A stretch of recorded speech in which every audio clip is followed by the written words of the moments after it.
Okay, we looked at Safavid painting last time, which I'm concentrating on because I think it's the most important area of decorative arts. We're not going to do any other of their decorative arts, but the other major area that we need to look at is architecture. And I'm going to also narrow this down really to the major buildings erected in Isfahan from the time that it became the capital. The capital first, where was the first two capitals of the Safavids? Tabriz, yeah. No, not Isfahan. Isfahan is the second one, that's what we're looking at today, but there was one in between. Sorry, so Isfahan was the third one. Yeah, there's another town, Qazvin, which is roughly halfway between the two, but much further away from the Ottoman borders. And that also applies to Isfahan. It was Shah Abbas who made the decision to move the capital there from Qazvin. And in order to do this, he built a whole new complex, which was based around Maydan, named after him, the Maydan-i Shah. Although if you go to Iran nowadays, you'll find that it's been renamed to the Maydan-i Imam. Shahs are not popular in current Iran. Makes sense. Yeah. So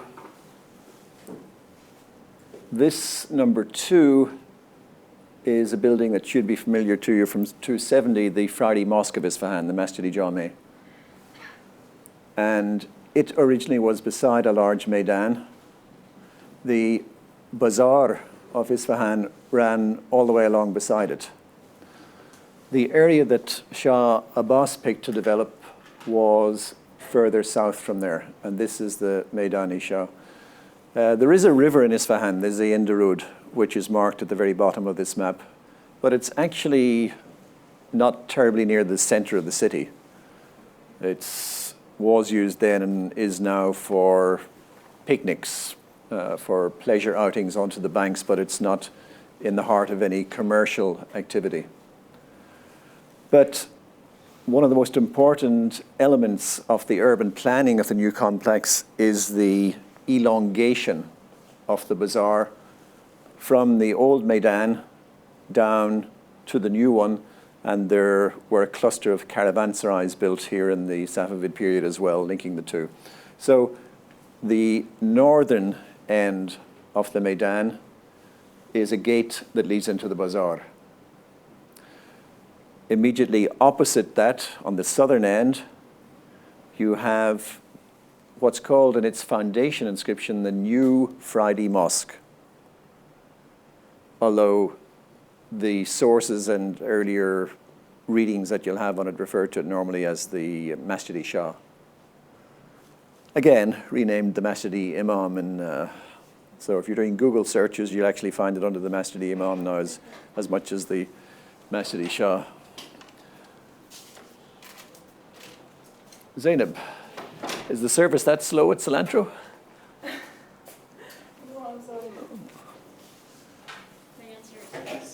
No, there were only, she was next in line when I passed her 15, 20 minutes ago.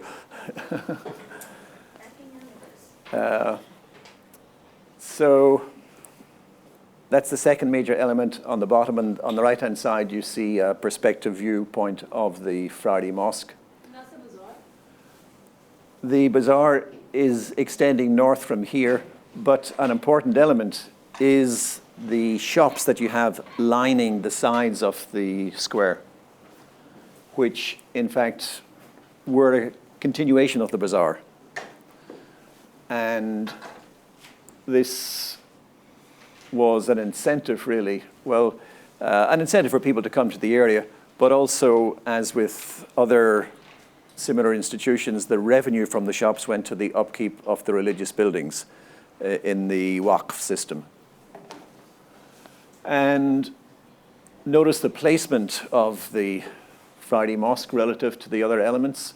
It's right at the very end of the Maydan. So if you're going to it and coming from it on Fridays, you're passing by all these shops, and you have an incentive to linger and contribute to the upkeep of the salaries and the property. Okay, so we have then two other elements. A small private mosque called the Masjid-i Chocolat.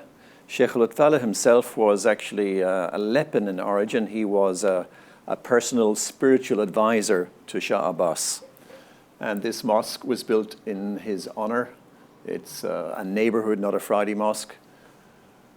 And then the fourth element on the west is called the Ali Qapu, which means the lofty gateway. Although it's a building, in fact, that had a dual function, as we will see. It functioned both as a gateway and as a palace and viewing center for the activities in the Maydan as well. Now, it was an entrance gateway into the palace complex. The Dawlat Khane is what it was called in contemporary Persian sources, the house of government, but certainly affairs of government would have been carried on there, but also it was a residential palace. And in the map, you can also see that it links up at an angle. Well, one interesting feature is that the orientation of the Maydan itself, it's not Qibla oriented. In fact, it is at 45 degrees to the Qibla, the most awkward possible angle. If you're, as we know from Cairo very well, if you're trying to accommodate a Qibla direction and a street facade. So this is really the other major place in the Islamic world where you have this conflict. And we'll see how they went about resolving it. So most of the buildings close to the Maydan are parallel with it, but then there's a whole group that is at a different angle. And the different angle here is arranged really to be at right angles to the Zind Darud, to the river that runs to the south of Isfahan. And there was an avenue, a khiyaban, that was also erected here by Shah Abbas. And to either side of it, members of his government were encouraged to build chahar baqs. Remember what a chahar baq is? Quadripartite garden, four-part garden, or just a formal garden with irrigation channels at various areas through it. So they're marked on the plan here as well, going all the way north to south. We'll look at a more detailed plan of the complex later. We'll also be looking at this building, which is Caravanserai and Madrasa, built by the last major Safavid Shah. Surprisingly, they didn't bother with the orientation there. It's actually wrongly oriented, as you can see from the other mosques that are in the area. So, well, it is, or it should have been, but evidently it wasn't. I think that's the only building that's oriented that way. This one? Yes. It's the only one that's obvious from this plan, although if you look at the drawing here, you'll see that the Sheikh Lutfala Mosque also has the same 45-degree angle. The one up there is oriented, but it's less upward. What? No, at the other map. up. Oh, this one? Yeah, Yeah, well, I mean, that's less awkward, so. that has the Maydan parallel with it, in fact. The Maydan is not at a different angle there. So we'll start off by looking at the Sheikh Lutfala Mosque.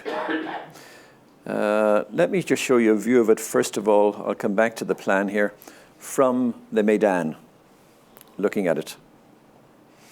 What's, Dina, what's the first thing you notice there? The dome, Yeah, and what do you have in front of it? salt, A pishtak, an iwan. yeah. What about the relationship of the two? They're not aligned. They're not aligned. This is the surprising thing. And fine. And the question is, why are they not aligned? Any suggestions? Because they had to rotate the Qibla of the mosque at 45 degrees to the street facade. But then if they knew they were going to rotate, why?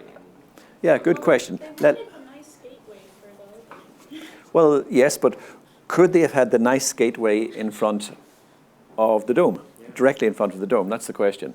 I mean, this is the way it is. This is the Iwan, with the entrance to the mosque here. This is the axis of the dome, which is slightly skewed. So could they have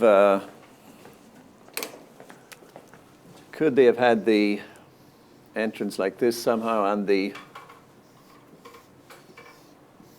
dome like that? Yes, that's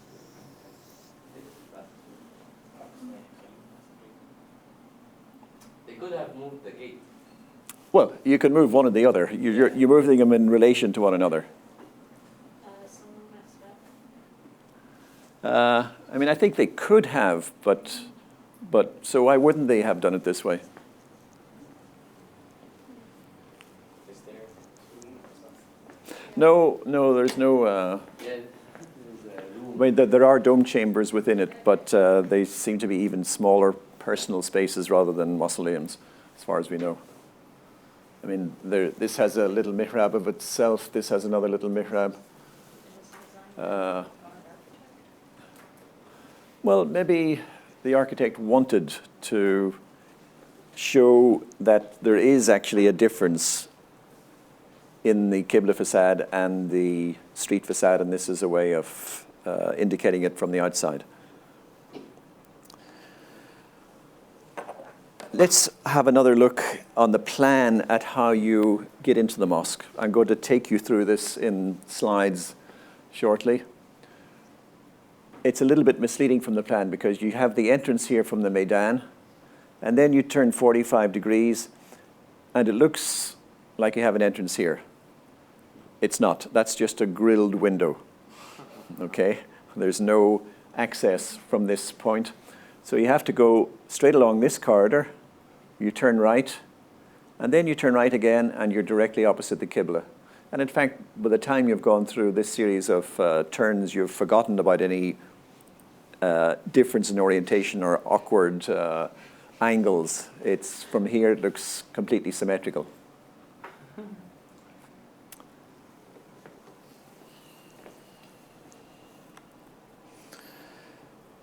What about the, Zainab, what about the design of the dome itself? Have we seen anything like this before?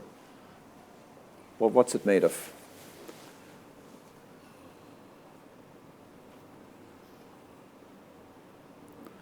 Its colors. What do the colors come from?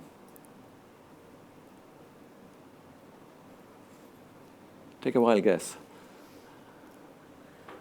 Where have we seen color in architecture before? What material did it come from?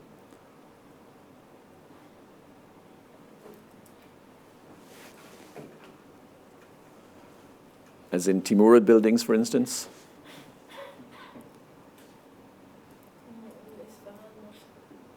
This is the, well, no, take the Teymourian buildings. We didn't have a Nisfahan one in that. The ones in Herat or in Samarkand.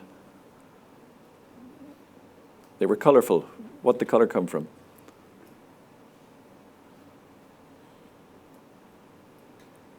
It's not a trick question. How do you get color on a piece of architecture, on a brick? How do you make a brick colorful? I don't know. Anyone? Mosaic. You glaze it. You make it into a tile by adding a colored glaze. So in this case, we have the complete Yvonne colored, although you've got to be careful in all types of architecture about whether you're looking at what is original or not. There's an old reference book, the Survey of Persian Art, which has a very encyclopedic spread of photographs of Islamic architecture taken in the 1930s. That's when it was published, or before. And it shows this as except for the inner part being devoid of tilework. So all of the outer part here is modern. But this was there before. And what sort of tile technique? I mean, you really can't tell because we need closer up details. But it looks as if it's something like tile mosaic. And in fact, there's a memorable description by one of the authors of the Survey of Persian Art who speaks of the dome as having a cafe au lait ground. So you think of this brown glazed color. But in fact, when you look at it more closely, no, it's actually unglazed brick. You can see where the sheen is here, that it reflects off the glazed tile, the white arabesque, but not off the background. So the cafe au lait color just comes from it being the brick background, and it's disguised by the design in white, black, and light blue and dark blue on top of it. But what about the design as well? Have we seen a design like this on a dome before? No, this is the first time we have an arabesque design in the dome. At least it's the first time in Iran. We have it in the dome in Kite Bay in Cairo, exactly. We have it in carved stone domes in Cairo. But as far as Iran is concerned, this is where they start using arabesque patterns in tilework on domes. Okay, let's go on a journey inside the mosque. The red bucket is not original. This is the view that you have when you're facing, coming in from the Iwan. And what looks like an entrance in the plan, here's the grilled window instead. So we go in here, we actually turn 45 degrees to the left. Oops, and we have this view ahead of us. Now remember that photographs can be a little bit tricky because you adjust the exposure according to the light. It's really darker than it looks here. It's actually not that easy to see the details. But you have a corridor, and there's a wall at 45 degrees at the end, which is grilled, and that lets some light in so that you can find your way. And then once you get up here and you turn right, you have this view. In fact, there's no light at the end here. Actually, this is artificial lighting, so I think just the original light for the corridor would have come from this grill at the corner. And then once you get up here, there's a doorway. You're looking through it. This is what you see. You're looking directly at the mihrab. And there's another surprise when you get inside. Well, it's one of the finest architectural interiors in Islamic architecture. Fabulous piece of design, both in terms of the architecture and of the tilework. But it's worthwhile just investigating this a little bit closer. Magid, what sort of zone of transition do we have here? Squinch? Yeah, it's a squinch. It's basically an arch across the corners. But what makes it different from earlier squinches that we've seen? To the floor. Okay. Yes, the outlines of it, instead of indicating where the zone of transition begins and the squinch ends, it's a continuous flow with the turquoise cable molding, emphasizing its continuity. So, in a sense, the two lower parts of the zone of transition, the cube at the base and the zone of transition, these are blending into one in this example. And that's very different, say, from the Teymourian examples we saw before, where with the squinch netting, the dome and the zone of transition were blending into one. Here, it's the opposite. So yes, there's a clear-cut division. There are little pendentives here which transform the base into a 16-sided zone. We have a drum with grilled windows alternating with blind niches. And then we have a tile dome as well. Yeah. Sorry, you said the turquoise outline makes it different? The turquoise, the cable molding, it emphasizes the continuity of the cube at the bottom with the squinch. Yeah, that's... Is that script? This is script, but this isn't, no. No, the one under. This one, Yes. Yes, these are two bands of inscription.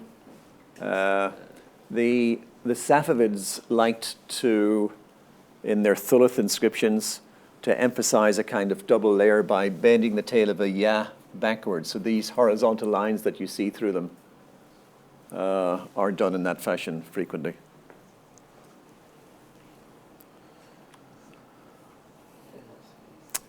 That gives you a better idea of the quality of the tile work. Again here, the colors seem richer than they are in a sense because the base color is actually unglazed brick. This is unglazed brick behind these lozenges of tiles. And even in these lower compartments, the squinches, this yellow color in the background is unglazed brick. But when you're looking at it from a distance, you don't actually notice that. It still seems extraordinarily rich. And yes, there's a very impressive pattern of lozenges which gets smaller and smaller towards the top until you reach this fabulous sunburst in the apex of the dome.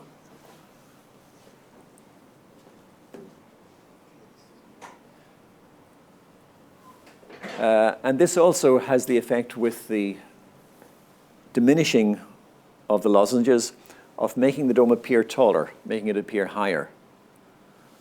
So it's a very effective visual shortcut. There's one large window which is actually opposite the mihrab, which would be in your left here.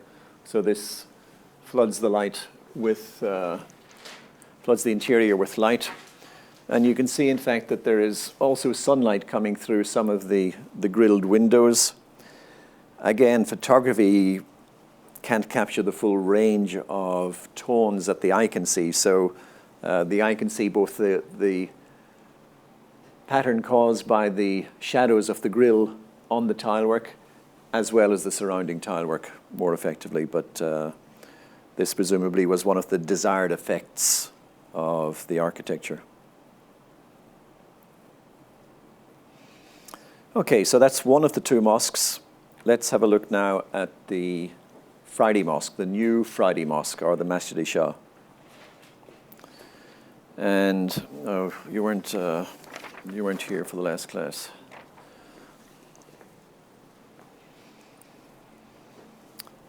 So here's the end of the Iwan, sorry, the end of the Maydan, leading into an Iwan. And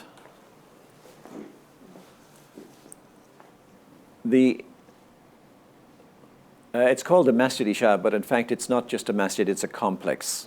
It's a masjid plus madrasas. There are two madrasa courtyards which are here on the corners. And one of the two, this one, has cells for students.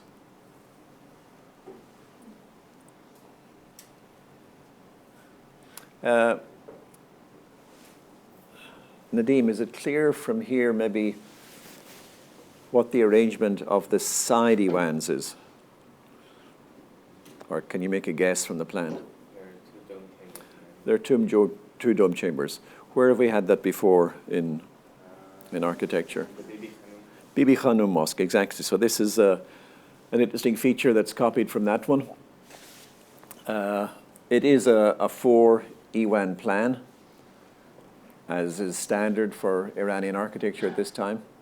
Although you can see with the Iwan opposite the Qibla, they have had to accommodate the change in orientation. Now, in fact, when you come in here, this wall that you have at the end of the vestibule, it's only up to about chest height. The result is that you can see the magnificence of this Iwan, but you can't enter into it.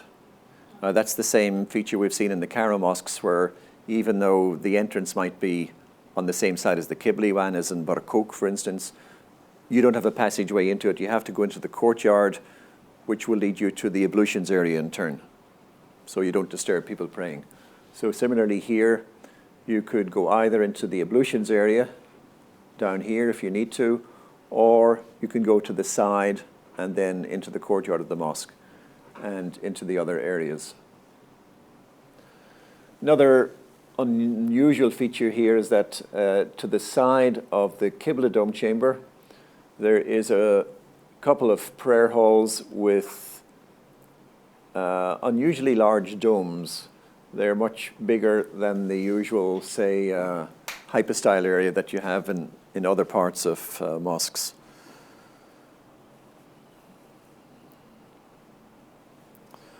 So here's a view of it. This actually is taken from the Ali Qapu, the gateway that is at the west side. So we're looking towards the south. What would this be? Isabel? Can you orient that maybe with the plan you've just seen? One of the domes behind the side of it? Exactly, yes. So this is the side Iwan itself. This is the dome behind it. This is the tallest Iwan of all, as you would expect, the Qibla Iwan, with the Qibla dome chamber behind it, the Iwan opposite, and then here's the other side Iwan. So, now that's a good question. This is what they call a guldaste, is what it's called in Persian. It's a little pavilion. And sometimes you find it as here, overlooking the courtyard of a mosque, and sometimes you can also find it on top of an entrance Iwan. It functioned as a kind of minaret, but since we find it in the courtyard overlooking the interior of the mosque, and since the mosque also has minarets on the Maydan, it probably is one that was used for the iqama, for the call to prayer for those inside the mosque. Although the form itself, if it's on top of an exterior Iwan, could also have been used instead of a minaret, if there isn't a minaret at the mosque.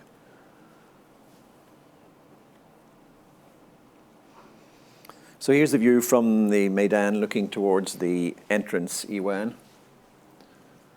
And it's extremely impressive for its height. We have a couple of minarets that are, well, they're buttressed by the rectangular frame of the Iwan. So unlike those of Sultan Hassan, these had enough support to stand up.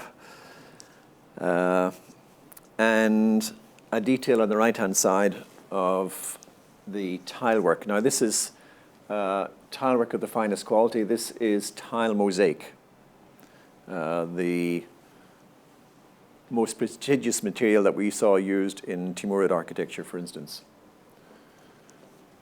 And all of the tile work here is tile mosaic.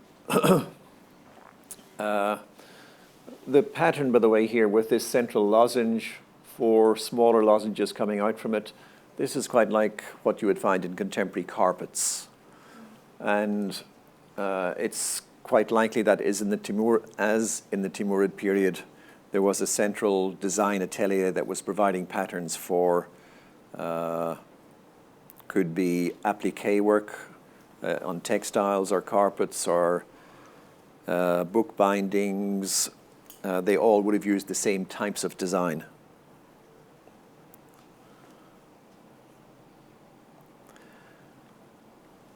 Now, once you go in from this Iwan, you're faced with the vestibule, and you can't really see it very well here, but there's a line at this point which represents the height of the wall that's in front of you when you reach the vestibule. So all of this enormous arch here lets you see from the vestibule into the mosque and into the Iwan that is opposite the Qibla. So that's why you have this 45-degree angle here to match it up with the exterior. Now, the whole of the interior is tiled, but it's in a different technique from the exterior. This is in overglazed painted tiles, or cuerda seca. That's another word we've used for them in the Timurid examples that we saw. But the Timurid examples of this technique are much finer. They actually look fine from a distance.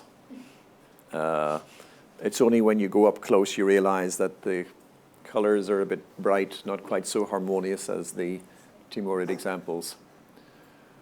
So on the left here, this is the Iwan opposite the Qibla again with its 45-degree angle. And on the right, one of the side Iwans. There's a large reflecting pool in the middle, which does an effective job of reflecting the architecture. So this viewpoint is taken looking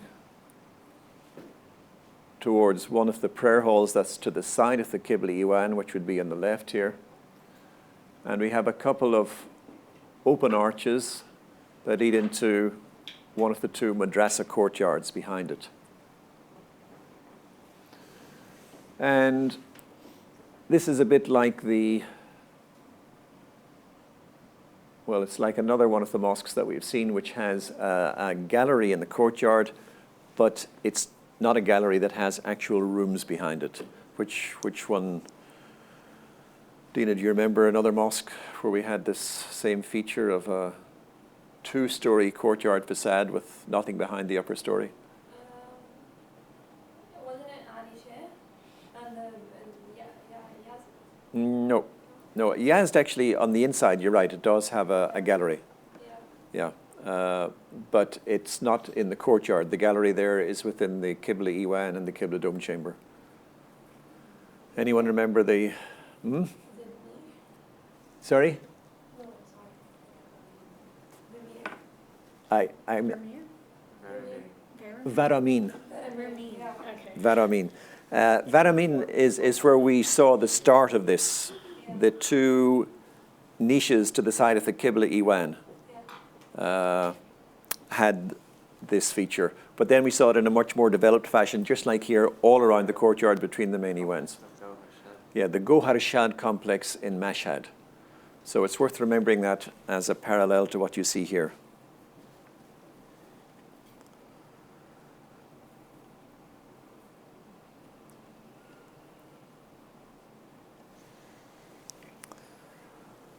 So where would this have been taken from? Zainab, how are you at reading plans? Can you figure out from the view of the Qibla Dome Chamber where we are here on the right-hand side?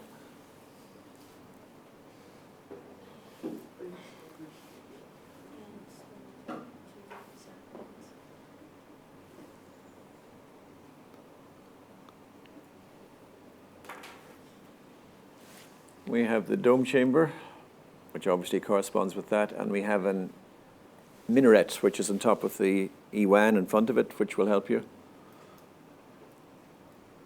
So where would you be in the plan to have that kind of view?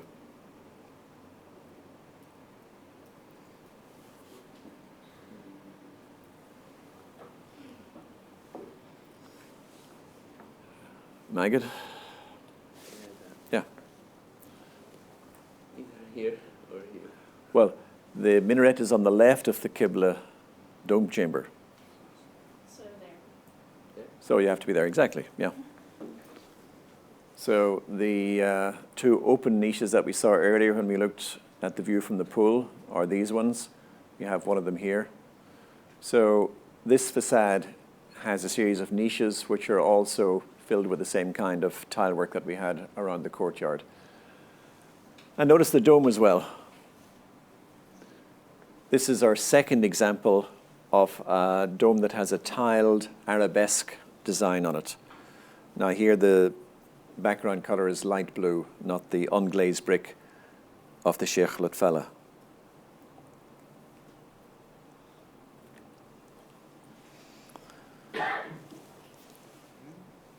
So Nadeem, why don't you point out where we are on the plan, where this photograph was taken from? Here. We're looking towards that, yeah.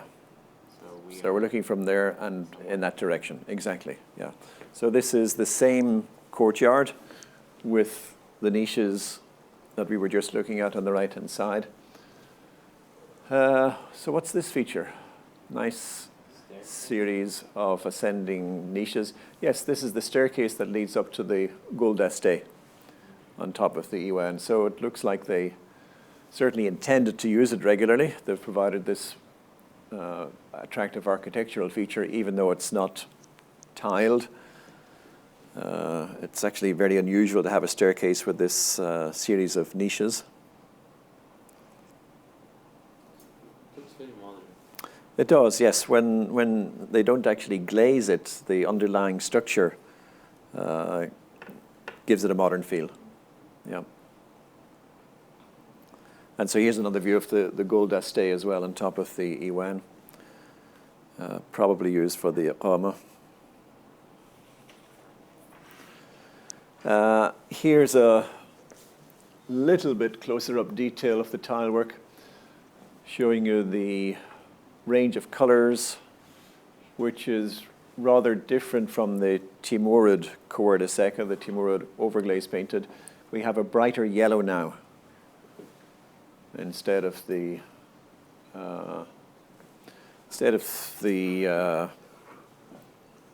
maybe dark blue background and much less use of this yellow in the Teymurid ones. Okay, let's go back to the Maydan for the fourth major element surrounding it, which is the Ali Qapu, and what is behind it, which is the palace complex. The left-hand side is a drawing done by a Dutch traveler in Iran in the 17th century. Now, It's very accurate. it's remarkably accurate because what you have here is a reproduction of the main features of this plan, with the elements that are grayed in are the buildings that are still standing and that are identifiable with those. Well, it's sad, but in fact, at least it's also remarkable in that it shows us just how accurate the drawing is. Yeah, so 1, 2, 3, 4, 5 elements are still there. 6. There's a wall here. Where?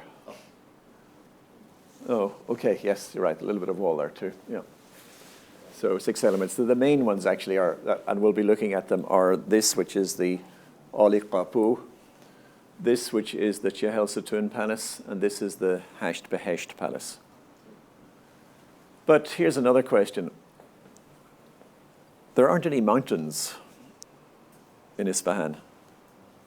So how was this drawn? Where did the view come from? From the air. Did he go up in a balloon? As far as I know, they weren't using balloons. Maybe just had the plan and raised everything.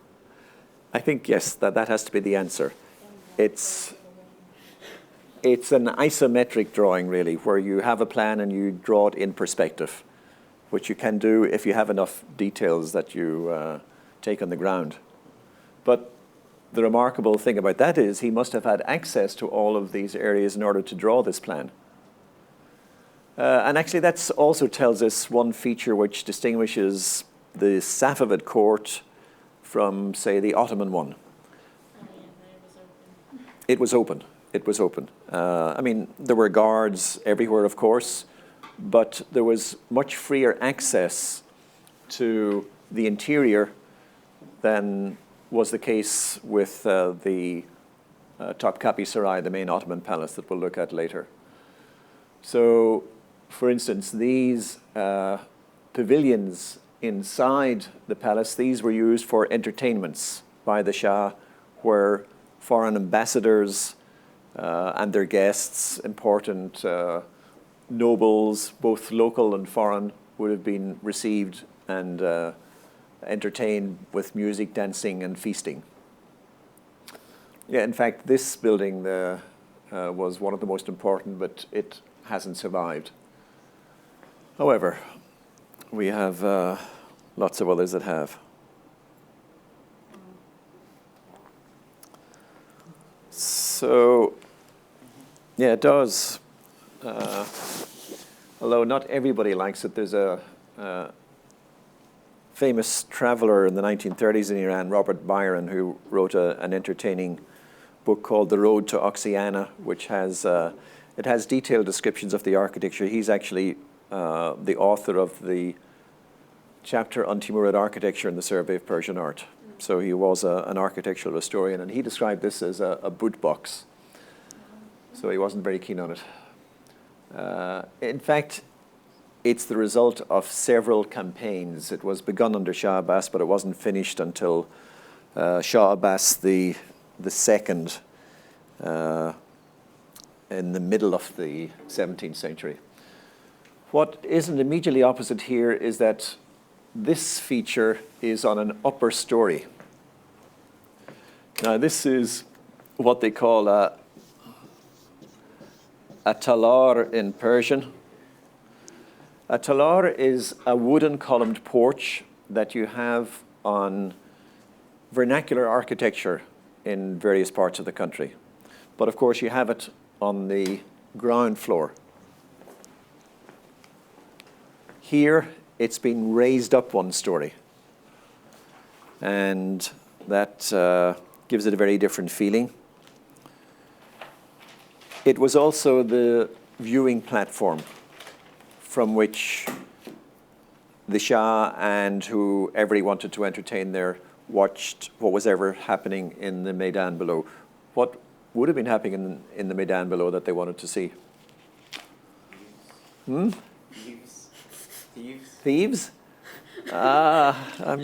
Imagine so close to the palace, their security was rather good. No, this is, we're talking about spectacles here, something that you invite friends to watch with you. Well, I suppose something equivalent to a circus. The equivalent. What sport would have been played in this nice long oval space? Polo. Exactly. Polo, yeah. I was going to say horse racing, but okay. Don't think there are records of them using it for... I don't come from a polo playing country. Yeah. So polo, but there were also festivities. There were fireworks set off. There were military parades. And this made a perfect platform to view it from. It also had its own little pool in the center to cool things down. So here's the view from this platform again with the Masjid-i Shah in the background. And the interior, it has several stories, built, as I say, in different periods, but finished by the middle of the 17th century, with exquisite painted decoration. You can see here some of the same columns of the talar, very tall, thin wooden columns. And this is a large vaulted hall, vaulted in 2 stories itself. So plain squinches on the interior. They kept the surface plain, perhaps in order to make it easier to use it for painting of these decorative details. I mean, we've seen lots of details in the manuscripts. How do you think this compares with them?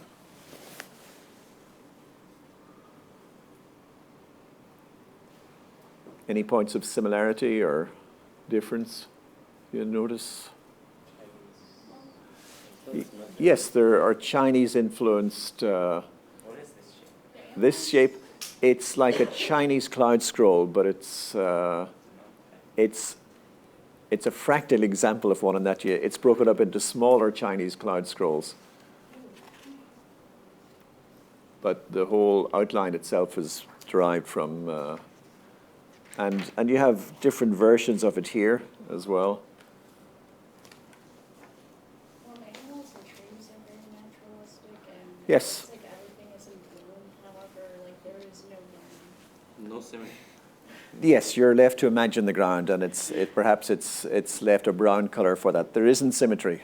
So you can just fly on the ground. So it is, well, you're flying above the ground. The ground's in, that's part of the background there.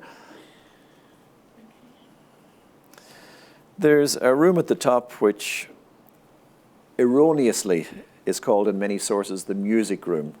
There's no indication that it was ever used particularly for music performances. They claim that the complicated perforated muqarnas design would have helped reverberations for music performance, but we don't have any textual evidence to back that up.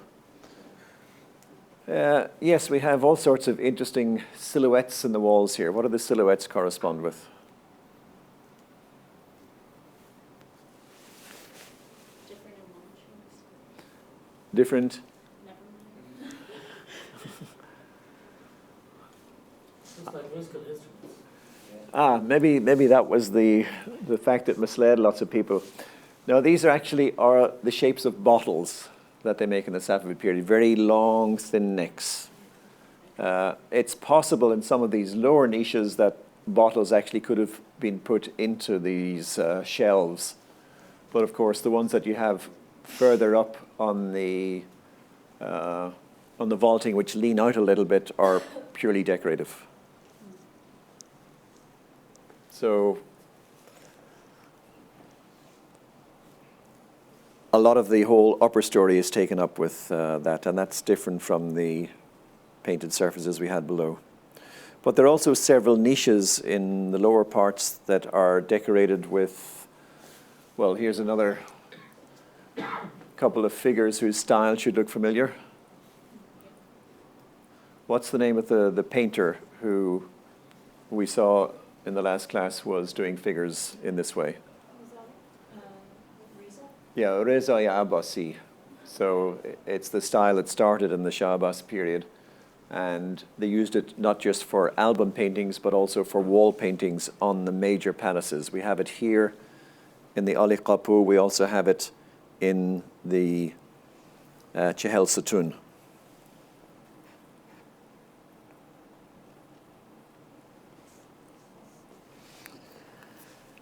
And here is a plan of the Chehel Satun. I'll come back to that. Here is a view of it from the pool that is in front of it, with a later column base off to one side.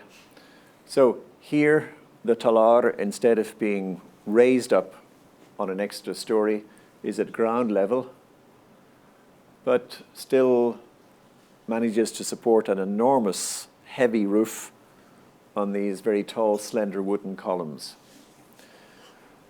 Chehel Satun.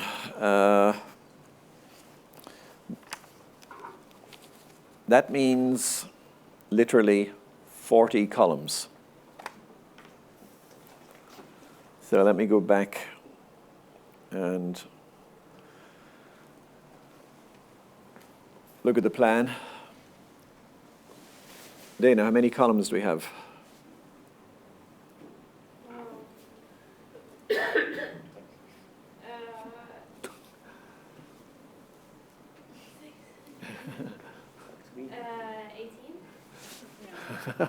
No, actually, this is not a trick question. Oh, it's not the thing. There are 20. So why is it called the 40-column pavilion? Are there two columns in one? Nope, just one column. It sounds Is better. there one column over another? Is there reflection? This is one theory. This is one theory. You have the columns reflected in the pool, so if you double it, you get 40. There's another more probable explanation, which is that Chehel in Persian means the equivalent of umpteen, lots and lots. Okay. So there are lots of tombs called Chehel Dochtaran, 40 daughters, which would be a terrible affliction for someone to have. So.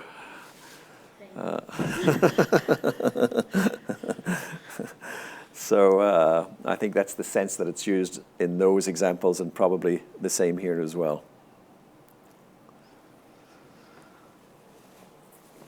Here's a drawing that was done by a French traveler, Pascal Coste. And I've mentioned this before. One of the big advantages of our library here is that you have relatively easy access to some of the most wonderful 19th century printed books, of which this is an example. Costa also did some very fine drawings of the monuments in Cairo and traveled to Iran as well. So in the Rare Book Library, you can get access to the originals of these. So we're looking from within towards the thin columns of the talar. Now, in fact, he's taken a lot of artistic license here. You can't actually see from the interior of this the Masjid-i Shah in the background, but that's what he has drawn. So not totally accurate. Is there someone in the pool? No, that's a fountainhead. It's a fountainhead spraying water out. Yeah. Yeah, no, so it's just sitting there. No, they.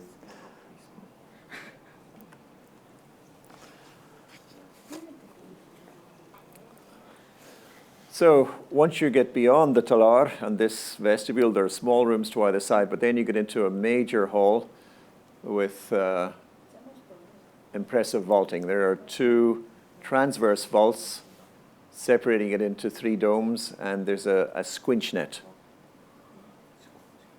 making it into smaller domes. There are original wall paintings on 4 of the walls. The other 2 in the center are filled with later 19th century paintings. And they all have a similar theme. We'll look at just one of them to give you an idea of what wall painting was like at the time.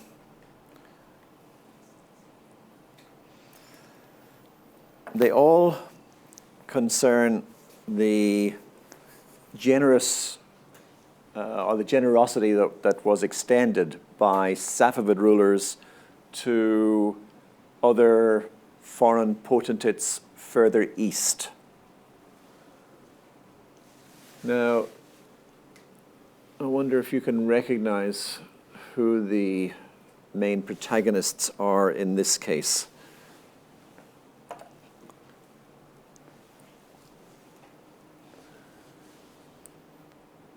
Okay, the 2 central figures are obviously the most important. Yes. And what distinguishes one from another? The color of their skin, yes. So we have one who's much lighter colored, one much darker colored.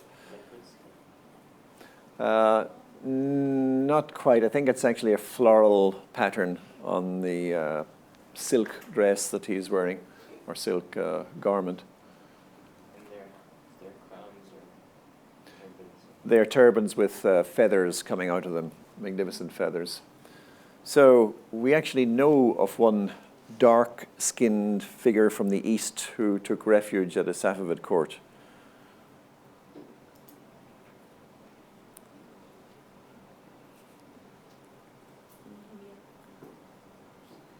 Okay, that's a good guess. Dark-skinned from India.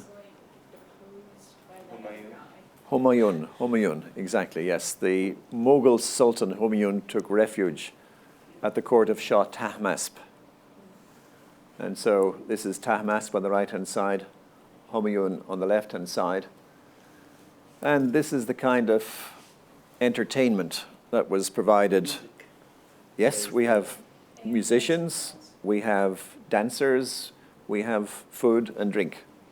All you need for a good party. However, just have a look at the style of this painting and tell me if you notice anything different compared with the book and album paintings that we've seen. The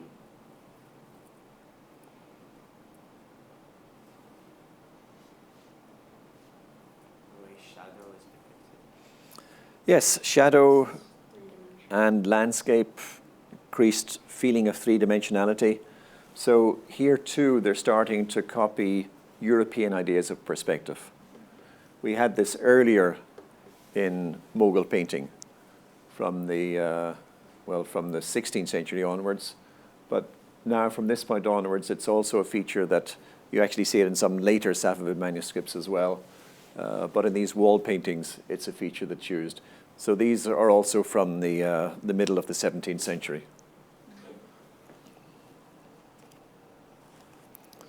Yeah, this is 1666 to 9, so it's actually a little bit later than the middle even. Wine glass. Yes, so It looks very. it looks transparent. Yes. Exactly. So this is another feature that is, I mean, we've had a transparent gauze on clothing, the veil of the mother of Iskandar in the Great Mongol Shahnameh.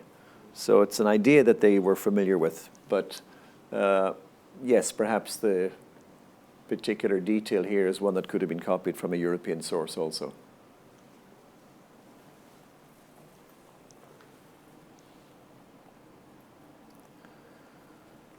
Okay, the last palace that we'll look at is the, oh, it's not, yes, it's the Hasht Behesht. Remember what Hasht Behesht means? It's a term we've used before. 8 paradises, yes. And it's a term that goes back to the plan type, which has a central room surrounded by 8 other ones. I'll come back to the plan in just a second. But so you have, in fact, iwans in the middle here. This one is in the form of a talar, again, the tall, thin wooden column supporting the porch. We have, in fact, it's a complex of rooms, not really just one single one in the corners. And you'll notice that all of the spandrels of the arches, which are in 2 stories on the outside, they all have tile decoration. There's a whole book that's been written, for instance, on just these tiles, which we have in the library, but here's a sample of one.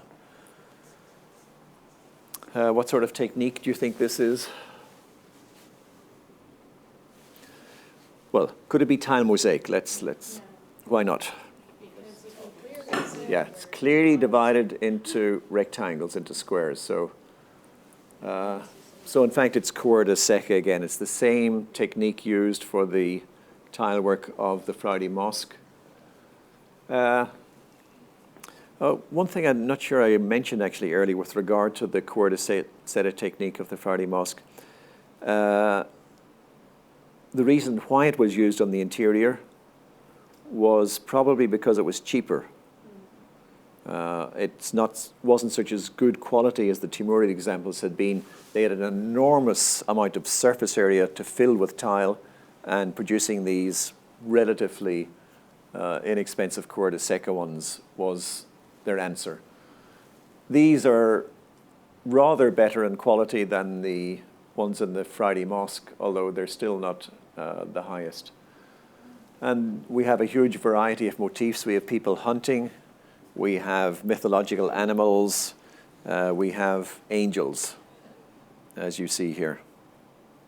Was his face whited out later? I think that might be a later replacement. I'm not sure if that's the original one. So here's a plan of the original. So we have the central dome chamber, axial iwans, one of them has a talar, in fact, and then we have corner rooms, although in this case, instead of single corner rooms, there are actually multiple ones, 3 in each of the corners. But the central space is impressive for the way in which it is open to the outside. You can see it best perhaps in the view towards the porch with the talar on one side, and you have the trees surrounding it. This kind of interpenetration of interior and exterior space, this is what they favored particularly in garden pavilions, which this essentially is. The drawing on the left-hand side is another one of Coste's from the early 19th century, showing the fountain still working. You can see it's been covered up with wooden boards on the right-hand side. And he alters the perspective a little bit to show the lantern that's at the very top of the dome.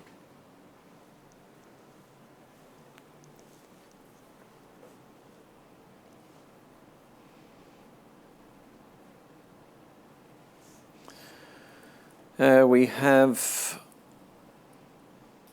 the remains of some mural painting on the wall as well. This is a fragment of painted dado. Not sure how much detail you can make out.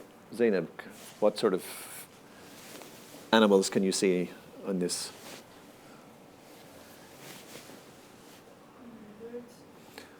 Yeah, we have a couple of birds down here. We have a couple of birds up here, but these two, which are bigger than the ones beside them, have something peculiar here that it's actually not very easy to make out. Are geese, and they're holding a stick in their beaks, and hanging from the stick is a tortoise. Why is that? It has to be an illustration from a popular Kalila and Dimna story. It's the talkative tortoise when a tortoise and the two geese were living in a pond, but it started to dry up. So the geese were flying around the neighboring territory and saw that there was another pond, in fact, that hadn't been affected by the drought. So the tortoise said, okay, well, just don't leave me here, please. I'd like to go too. Obviously, I can't survive without water. So the geese said, okay, we have a plan, but it depends on you holding on to the stick that we are carrying and keeping your mouth closed. But the problem is the tortoise was rather talkative, and when he flew over a village and the villagers pointed up and said, my goodness, look at that, the tortoise said, what do you think? We tortoises are stupid? And of course he fell to his death. So the moral is, don't open your mouth too much. So that was probably easily recognizable by anyone in contemporary times. It was one of the most famous collection of tales and was frequently illustrated as well in manuscript painting.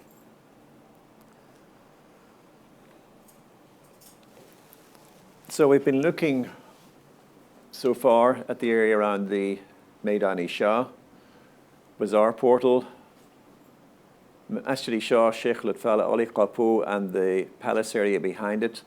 The last building we'll look at is the complex Madrasa plus Caravanserai of called the Madar-i Shah complex. The mother of Sultan Hussein, or Sultan Hussein built it for his mother in the beginning of the 18th century. So this is the last major Safavid complex, and this is the one I mentioned that is surprisingly not actually Qibla oriented, even though it does have a dome chamber that was supposedly used for prayer. So the major components are the Madrasa that you have on the left-hand side and the Caravanserai on the right-hand side, but linking the two as well on the north is a bazaar with a covered passageway going all the way through and substantial shops to either side. So another effective example of retail therapy supporting the other institutions. And of course, the Caravanserai was a secular institution which would have brought in lots of revenue and gone to support the madrasa beside it. D that you have on this plan, this represents a canal that ran through the whole of the courtyards of the buildings. So an open canal running here, also in the Caravanserai. And the Caravanserai had two courtyards, an inner and an outer one, probably used for stables here, the one at the back for the most part, and then more fancy accommodation for the better paying customers. The madrasa as well is unusual. It does have the 4 Iwan plan that we're accustomed to, but it also has little courtyards on the corners, reachable on the diagonals. And then here's the Qibla dome chamber as well, with a little hypostyle praying area beside it. The nice thing about Isfahan, when I was last there, when I took this photograph, and probably still, is that the most conspicuous elements on the horizon are domes and minarets. This is the view of the Masjid-i-Shah beside the Maydan in the background, and of the Sheikh Lutfallah. And you'll be glad to know the Caravanserai has now been turned into a hotel. Yeah. So here's the canal running through it. So well, it's a testament to the original builders that the rooms are still big enough and luxurious enough to have been reappointed for 4-star travelers.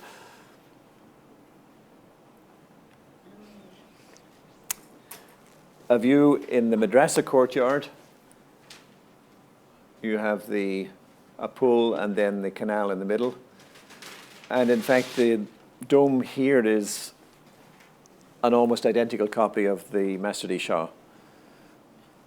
Two minarets on the Iwan in front of it, and the same light blue arabesque design. So here's a view looking towards the side Iwan. It also has the Guldaste. In fact, this could also have served for announcing the prayer to those on the street, the Khiyabon, which is just outside here, as well as those on the interior. And the effect of the water in the canal running through here, it is cold in winter, but in summer it gets very hot here, so that would have been a very welcome respite from the heat for the most part. So the building blocks that were used by the Safavids in their architecture, they're not terribly different from what we have before. They're recombining Iwans, dome chambers, but they're using them very confidently in arrangements that provide a very good display for the tile work that is used almost extensively both on the interior and the exterior of the buildings. The vaulting of the Sheikh Lutfallah is very innovative. The details of the paintings that we have in the interiors are also very fine in the palaces. How those compared with earlier examples, we don't know, because we don't have earlier surviving ones. But they, as well as the tile work, are some of the highlights of the Safavid architecture. Okay, so if you haven't got any feedback from me on term papers, remind me by email or send me what you have. You have a long time to work on the term papers, and that's the single most important part of your grade. So that's what you should be working on over the spring break.